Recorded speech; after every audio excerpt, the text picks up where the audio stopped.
Olá, pessoal! Nós da Fator Capital estamos de volta aqui para falar um pouco mais sobre o cenário político-econômico no Brasil hoje. Existem uma série de coisas acontecendo. Nosso canal ele nasceu única e exclusivamente para falar sobre o mercado consignado, sobre INSS, porém a gente sente a necessidade de prestar um pouco mais de informação. Até porque nós somos pessoas que pesquisamos, nos inteiramos dos assuntos para entender de tudo um pouco, certo? A saída do Moro, ela anda movimentando tudo. Gerou um clima de instabilidade, teve queda da Bolsa de Valores, teve automaticamente quando cai a Bolsa de Valores brasileira, sobe o dólar. Então, teve todas essas coisas aí que mexem no dia a dia do brasileiro. Subindo o dólar, sobe vários produtos nossos aí de insumo básico. Então, a gente precisa entender um pouco mais o que está acontecendo e o quanto isso pode afetar o atual governo brasileiro, tá? O Moro, ele deixou hoje o Ministério da Justiça. Por vontade própria, ele solicitou a sua saída do Ministério da Justiça. O Moro tem uma trajetória bem interessante. Existem pessoas contra e a favor do posicionamento dele, enfim, isso é normal, todas as pessoas vivem essa polaridade, ou você gosta ou não, enfim. Mas a gente não pode tirar o mérito do Moro do seguinte, o Moro tem o seguinte mérito, ele foi por 22 anos juiz federal, ele foi o juiz que comandou a Lava Jato, que foi uma super operação que tirou vários milhões e bilhões de dinheiro de corrupção e devolveu para os cofres públicos, então prendeu uma série de políticos corruptos e fez com que talvez, a gente não pode afirmar com precisão que a corrupção tenha sido diminuída um pouco aqui no país. A gente sente que as notícias deram uma abrandada e que as coisas estão um pouco mais entrando nos eixos. Se terminou a corrupção? Óbvio que não, a gente sabe, né? Não acreditamos mais em Papai Noel, infelizmente. Mas então, o Moro tinha esse baita desse currículo, 22 anos como juiz federal, comandando uma das maiores operações que o país já teve em parceria com a Polícia Federal, e ele recebeu no final de 2018, quando o então eleito presidente da República, Jair Bolsonaro, convidou ele para assumir o Ministério da Justiça. Todo mundo comemorou, todo mundo gostou, porque o Moro é, sim, uma pessoa de muita credibilidade, uma pessoa que o país acredita, né? Dadas as circunstâncias, o país acredita bastante. Ele deixou o seu cargo de juiz federal, e isso não tem mais volta. Ele saindo hoje do Ministério da Justiça, ele não pode voltar a ser juiz federal. Ele cita no pronunciamento dele, depois a gente vai deixar alguns trechos para vocês conferirem, mas ele cita no pronunciamento dele que ele vai ter que sair depois e buscar emprego, tá? Mas vamos lá.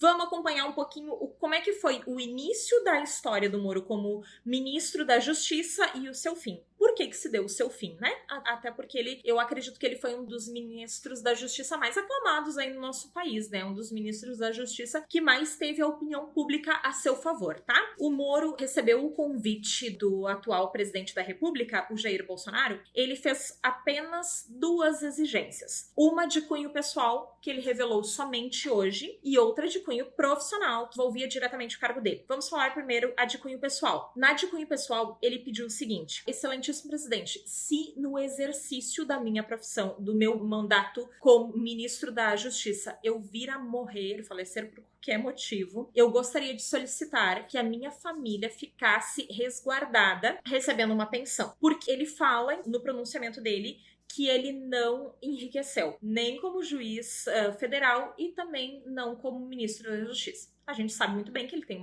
uma qualidade de vida infinitamente maior do que a maioria dos brasileiros, mas ele afirma que não enriqueceu. Então, dado isso, ele queria apenas que a família dele, que a segurança financeira da família dele fosse resguardada. Ok, não sabemos como ia ser feito isso, né? Até porque o cargo de ministro não te dá direito a esse tipo de pensão, ou aposentadoria, ou essas coisas, mas ele solicitou. Não sabemos, diz ele que o presidente tinha dado o ok. Isso era um acordo entre os dois. A segunda exigência que o Moro fez, e a segunda e única, pelo que ele fala, pelo que ele relata, foram somente duas exigências, é que ele tivesse autonomia para as nomeações de diretores e superintendentes da Polícia Federal e da Polícia Rodoviária Federal. Então, e lógico, lê-se também que as polícias aí dos estados e tal. Por que ele solicitou isso? Porque ele queria tirar qualquer possibilidade da Polícia Federal ou da Polícia Rodoviária Federal ser bancada política. Ele não queria interferência política nesses dois órgãos que foram tão importantes na Lava Jato, porque hoje a Polícia Federal e a Polícia Rodoviária Federal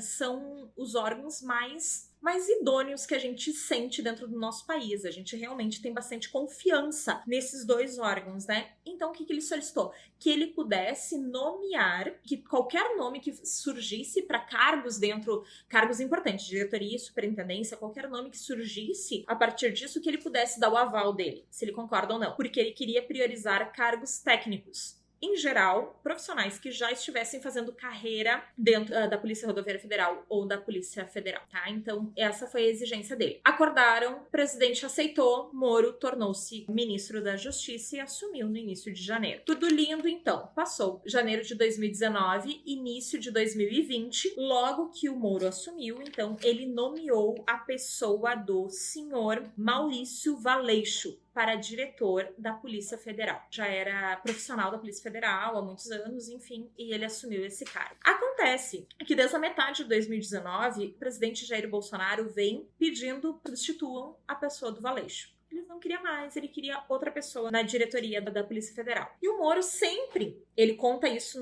no relato dele ali, ele sempre sinalizando que não era o momento. Ele até em alguns momentos ele disse que ele sinalizou que talvez isso pudesse acontecer em algum momento, mas que naquele momento ele não via por que acontecer isso e tal. Em outras palavras, pelo que deu pra entender no pronunciamento, tava levando o presidente em banho-maria, tá? Porque ele não via motivo. Nas palavras dele, ele não via motivo pro Maurício Valeixo deixar o cargo. Haja visto que ele estava fazendo um trabalho irrepreensível e ótimo, enfim, pelo que ele diz, e eu vou apurar um pouquinho melhor sobre a vida dele, mas eu acredito que sim, né? A gente não escutou nenhum burburinho a respeito desse senhor, tá? Beleza. Acontece que ontem, há 2 dias atrás, o Jair Bolsonaro e disse o seguinte, que ele queria trocar o Valeixo, que ele queria colocar outra pessoa. E daí, o Moro disse o seguinte: não, ok, presidente, concordo, então. Ele pediu motivos, porque ele não via nenhum motivo, mas ele pediu motivos, o presidente não soube dar motivos, e daí o Moro disse o seguinte pra ele, que ele tinha receio que talvez essa atitude pudesse ser vista como interferência política. Segue o trechinho do vídeo onde o Moro afirma que o presidente realmente disse que é realmente uma interferência política. Falei ao presidente que seria uma interferência política, ele disse que seria mesmo, né? Falei que isso teria um impacto para todos, que seria negativo. Bem grave isso, né? Então, como vocês podem ver aí nesse trecho do vídeo, o Moro, ele afirma que o presidente falou que seria, sim, uma interferência política. Só que existe uma coisa mais importante do que isso. O Moro relata que as preferências do Bolsonaro para, então, quando ele disse que ele concordava, então, em trocar, ele sugeriu que fosse alguém de dentro da própria polícia, sugeriu o nome de uma pessoa da confiança da polícia, enfim, era uma pessoa benquista lá, que seria a indicação do Moro para substituir o Valeixo, tá? Então, o Moro disse que o Bolsonaro, ele tinha 2 preferências. A primeira seria um ex-congressista que hoje é deputado da Polícia Federal, na verdade ele é delegado federal há muitos anos, só que ele passou mais parte do tempo dele como delegado federal, ele passou mais parte sendo congressista, e o Moro não especificou se é deputado federal, estadual, se é senador, o que é, não especificou o que é, não falou quem é essa pessoa, mas que essa seria uma das preferências do Bolsonaro.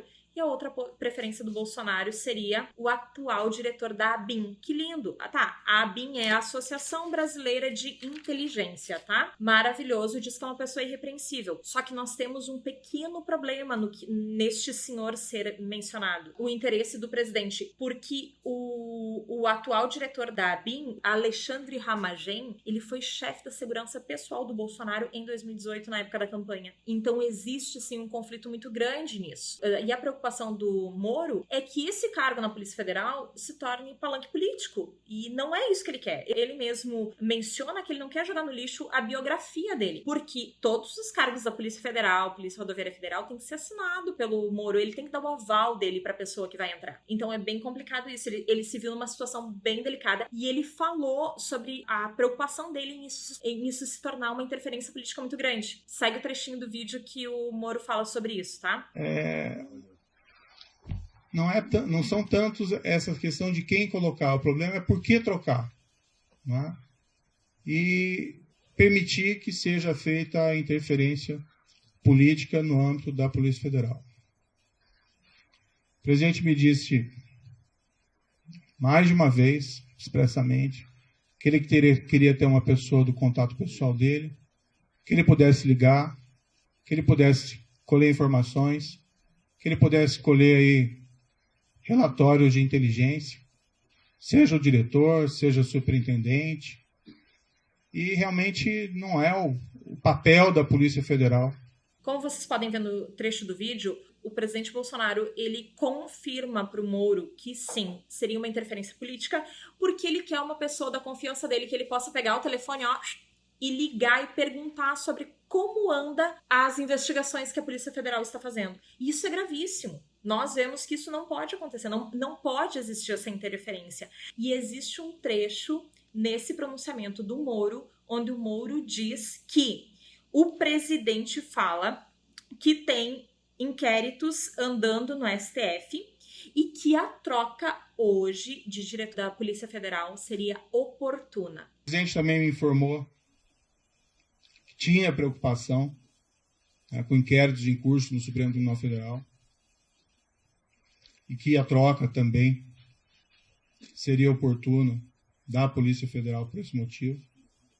Não satisfeito com isso, não satisfeito com essas falas do presidente, o Moro deixou hoje, no dia 24 de abril de 2020, o cargo de ministro da Justiça. O fato do Moro sair não nos preocupa e não nos atinge tanto. O que nos atinge é o Moro vir com tanta segurança a público e abrir tantas informações e tantas falas que ele teve de cunho pessoal com o presidente, com posturas totalmente erradas do presidente. Então isso sim é que nos preocupa.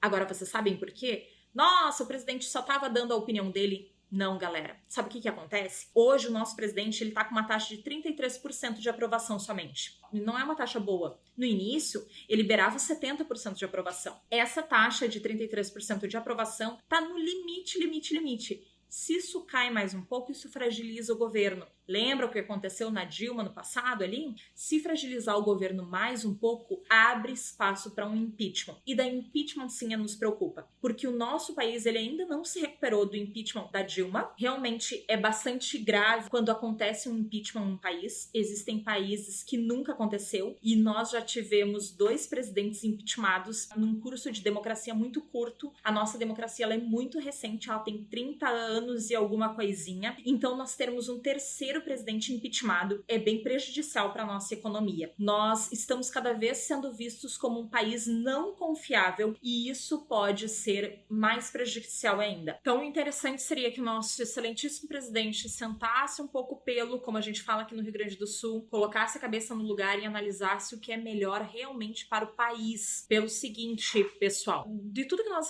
já relatamos aqui, um processo de impeachment, ele é extremamente oneroso para o país, não só custa caro, não é isso, tu entende? É a questão que a gente perde muito valor de mercado, a gente perde o nosso valor na economia mundial e já tá bem sacrificada. Nós éramos uma das economias mais proeminentes há uns anos atrás e hoje a gente tá amargando aí posições bem inferiores. Então o que a gente precisa pensar? O impeachment não é o ideal, o nosso presidente ele tinha que sentar o pelo, tentar levar mais esses 2 anos e meio aí de mandato e levar numa boa, né, tentar unir o governo cada vez mais. A saída do Moro fragiliza demais o nosso governo, nós esperamos que as próximas medidas sejam mais felizes, a gente vê dias de instabilidade na Bolsa de Valor e uma depreciação da nossa moeda que a gente sabe que há muitos e muitos anos a gente não via a moeda romper a barreira dos R$3, né, chegar a 4 e hoje nós estamos com o dólar aí a R$5,25, pelo que nós vimos hoje. Então, nossa economia está sangrando sim e nós precisamos entender um pouco mais de política. O brasileiro tem o costume de não falar de política, mas a gente precisa se reunir um pouco mais e entender. Então, se nós pudermos ser um canal que vai falar para vocês de forma mais clara, nem que seja desenhar, se nós pudermos ser isso, um canal que vai falar de maneira mais clara para vocês, a gente vai estar aqui para isso, tá? Falar de política de uma forma mais fácil de entender. Porque sim, foram no mínimo umas 6 ou 7 páginas para eu fazer esse videozinho curto, ó, escrito ali à mão, para poder transcrever e realmente entender toda essa linha do tempo que culminou na saída, infelizmente, na saída do Moro do Ministério da Justiça, tá? Eu agradeço quem assistiu até aqui, foi um vídeo um pouco mais longo, nosso canal é tão jovem, eu peço aí a ajuda de vocês para que vocês possam deixar o like de vocês, compartilharem esse vídeo se vocês acharem pertinente, se inscrever no canal, valoriza aí o nosso trabalho que a gente vai ficar bastante feliz em continuar trazendo cada vez mais informação para vocês. Gente, muito obrigada pela compreensão e por ter assistido até aqui. Um abração e até a próxima!